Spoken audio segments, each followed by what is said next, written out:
Assalamualaikum warahmatullahi wabarakatuh. Saya Istifaiyah. Di sini saya dari D3 Kebidanan, Stikes Dharma Husada Bandung.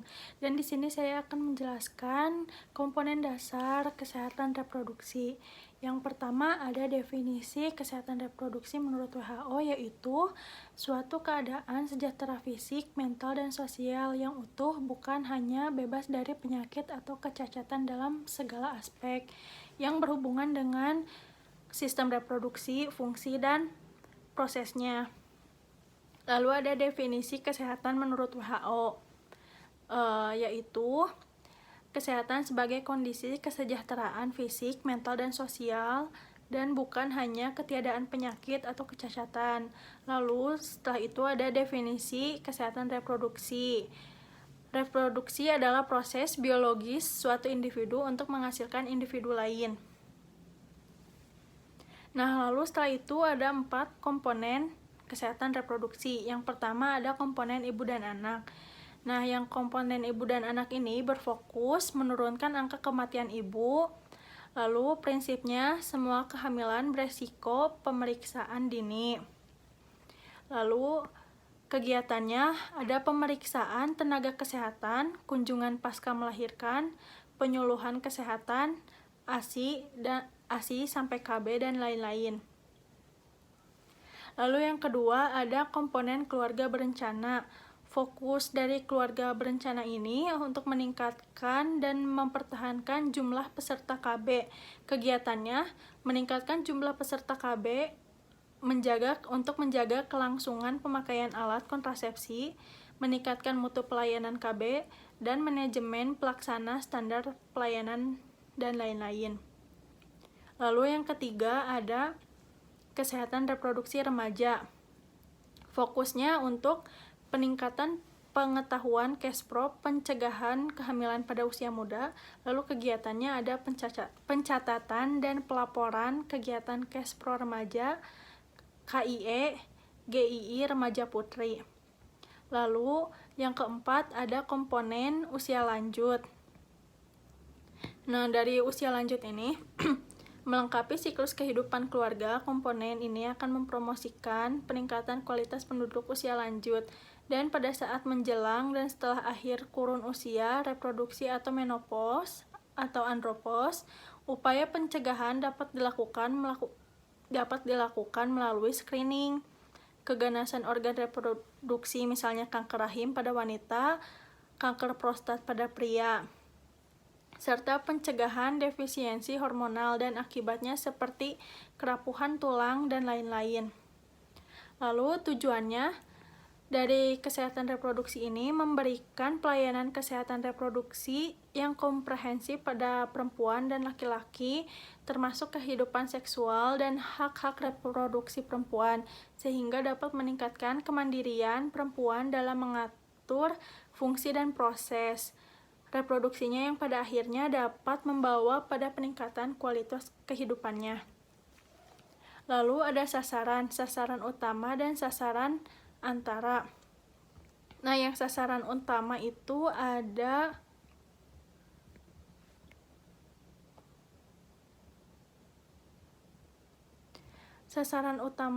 dikhususkan untuk laki-laki ataupun perempuan di usia subur, remaja putra dan putri yang belum menikah, kelompok resiko seperti misalkan pekerja seks, masyarakat yang termasuk keluarga pesejahtera.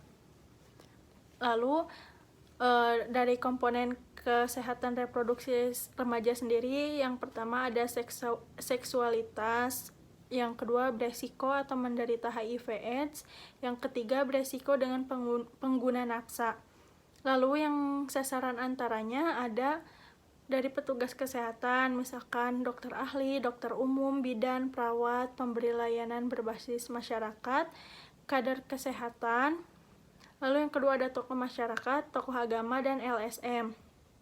Lalu untuk sejarah KESPRO, kesehatan reproduksi mendapat perhatian khusus secara global sejak diangkatnya isu tersebut dalam konferensi internasional tentang kependudukan dan pembangunan atau International Conference on Population and Development atau ICPD di Kairo, Mesir pada tahun 1994.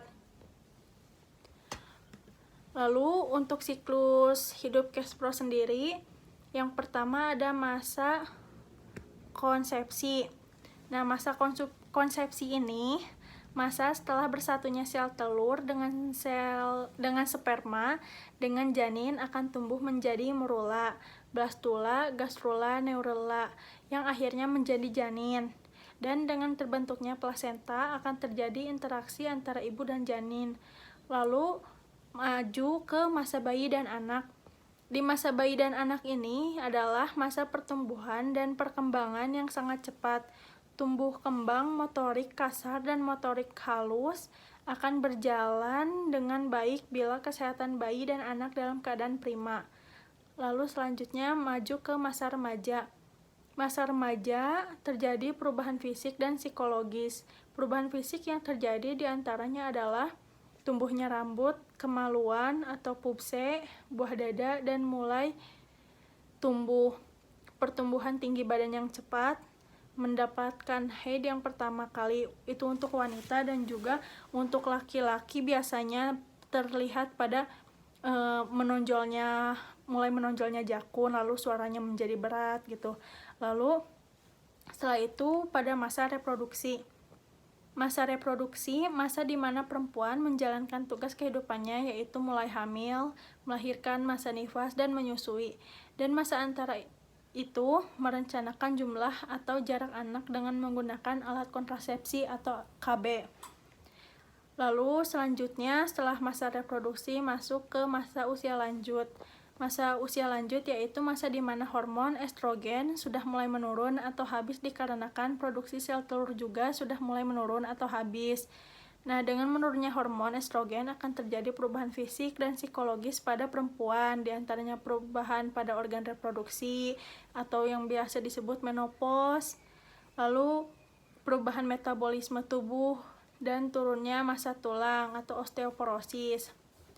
Nah, selanjutnya setelah siklus kehidupan kesehatan reproduksi, adanya kebijakan pemerintah Indonesia tentang kesehatan reproduksi, yaitu PPRI nomor 61 tahun 2014 tentang kesehatan reproduksi. Pengertian cash pro adalah hakikatnya telah tertuang dalam pasal 71 Undang-Undang nomor 36 tahun 2009 tentang kesehatan yang menyatakan bahwa kesehatan reproduksi merupakan keadaan sehat secara fisik, mental, dan sosial secara utuh, tidak semata-mata bebas dari penyakit atau kecacatan yang berkaitan dengan sistem fungsi dan proses reproduksi pada laki-laki dan perempuan.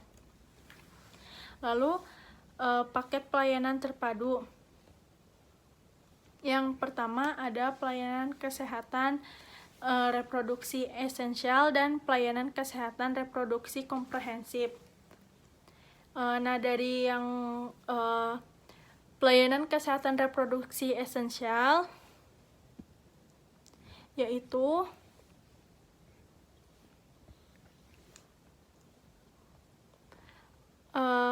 keluarga berencana atau pelayanan KB. Nah, pelayanan KB sendiri digunakan dalam masa reproduksi yang tadi. Nah, lalu pelayanan KB memasukkan unsur pelayanan pencegahan dan penanggulangan IMS termasuk HIV/AIDS. Pelayanan KB difokuskan selain kepada sasaran muda usia paritas rendah yang lebih mengarah kepada kepentingan pengendalian populasi, juga diarahkan untuk sasaran dengan penggarapan 4 terlalu, yaitu terlalu muda, terlalu banyak, terlalu sering, dan terlalu tua untuk hamil. Nah, dari situ ada kesehatan reproduksi remaja. Pelayanan kesehatan reproduksi remaja terfokus pada pelayanan KIE atau konseling dengan memasukkan materi-materi family life education. Lalu setelah itu ada pelayanan KB memasukkan unsur pelayanan pencegahan dan penanggulangan IMS termasuk HIV/AIDS. Lalu yang ketiga ada pelayanan KB difokuskan selain kepada sasaran muda usia paritas rendah maupun yang lebih mengarah kepada kepentingan pengendalian populasi. Lalu ada pelayanan kesehatan reproduksi komprehensif. Adalah pelayanan yang diberikan sama dengan yang esensial, namun ditambah dengan pelayanan kesehatan reproduksi pada usia lanjut. Nah, yang ditambahnya itu maksudnya tuh dari screening dan promosi kesehatan reproduksi. Pengertian screening berdasarkan definisinya, usaha untuk mengidentifikasi penyakit atau kelainan yang secara klinis belum jelas, dan dengan menggunakan tes atau prosedur tertentu yang dapat digunakan secara cepat untuk membedakan orang yang terlihat sehat atau benar-benar sehat tapi sesungguhnya menderita kelainan. Lalu selanjutnya ada kesehatan menurut undang-undang. Undang-Undang Kesehatan Nomor 23 tahun 1992